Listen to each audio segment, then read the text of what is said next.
I'm Nowacki. I haven't done this before where I'm recording videos, but I'm thinking that it might be useful.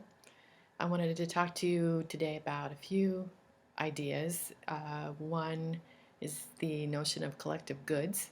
The second is realist theory, and the other is liberal institutionalist theory, or what realists call idealism. Because I've seen a little bit of misunderstanding in some of the posts, so I want to make sure that everybody's on board. I also haven't responded up until now, one, because I wanted to see where everybody is in terms of what you might be thinking, where you might be going with the material, and secondly, because, as I said, my father's been in a end stage of a terminal illness, and he did pass away this last Thursday. So I'm doing okay, but if I have a little problem being articulate, that's the explanation. So let's talk a little bit about collective goods. A collective good is something that is produced by a community, and so you can look at a community at any level, local, national, international even, that everyone can benefit from and no one can be excluded from. The issue comes about when people decide not to contribute to the production of the good. So if too many individuals decide not to contribute to producing the good, it doesn't happen, or it can't happen. An example of a collective good might be something like clean water in your community. Everyone might pay taxes to clean up water and for everyone to have a clean water supply. I suppose you can be excluded if you don't pay your water bill, but that's a different point. If we're talking about clean oceans, you can see how this would be a collective good for the whole planet, and yet we see that there's incentive for individuals not to have clean practices, right? That they can pollute, they can dump in the ocean, and it benefits them individually, whereas the whole collective loses if everyone pollutes too much. Or fishing might be another collective good, right? The fish in the ocean are collective good for everyone, and yet there is an incentive for some to overfish, right? And so it damages the collective good.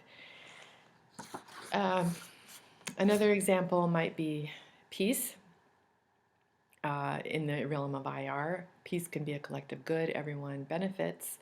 No one can be excluded if we have a state of peace. And the same with security.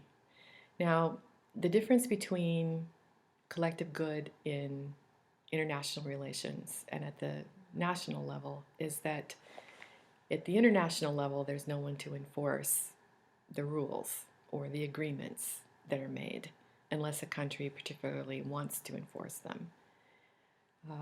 But there's no international policeman, there's no equivalent of an international government.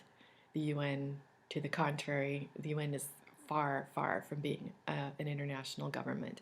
It really has no jurisdiction unless the states give it jurisdiction. At the national level, we've got the police force and various other ways of enforcing the courts, of enforcing rules that provide collective goods. So a collective good that the government can provide or make sure that gets provided from taxes is infrastructure, roads. Everyone benefits, no one can be excluded from the roads. Hopefully this is making sense.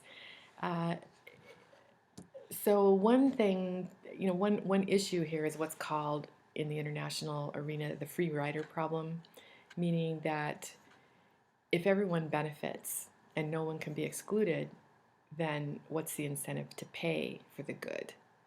So there are three ways of getting people to comply. One is dominance, one is reciprocity, and the third is identity. And many of you addressed these principles. You got the dominance part, and I think the reciprocity part, but identity was a little more difficult. And I think with regard to the situation of the nuclear weapons acquisition in Iran, an identity solution might be that if Iran acquired a nuclear weapon, and I'm not saying that I support this, I'm not saying that this is a good thing, but the point would be that Iran would be part of the community of nations that have nuclear weapons. Um, so that confers a certain amount of prestige. The norms of that community is that no one has actually used nuclear weapons since World War II. So neither the Soviet Union nor the United States at the height of the Cold War ever used their nuclear weapons. Uh, Two adversaries that are armed with nuclear weapons tend not to use them. They moderate their um, behavior. And you can see that with India and Pakistan as well. So that could be an identity solution where Iran becomes a part of the community of nuclear powers and then abides by the norms of no use. You know, a nuclear weapon is an ultimate weapon, and you get them so that they don't have to be used, if that makes sense. So there's that. I'm going to go on. I'm going to make another video of realism and idealism because I realize this one is getting too long. Anyway, hopefully you will find this useful. If you have any questions, let me know. We're going to be thinking about collective goods all the way through class. And I want to point out finally that a collective good can be a material good, but it could also be an intangible good,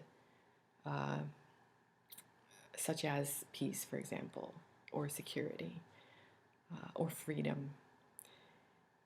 Anyway, I hope you found it useful. Thanks.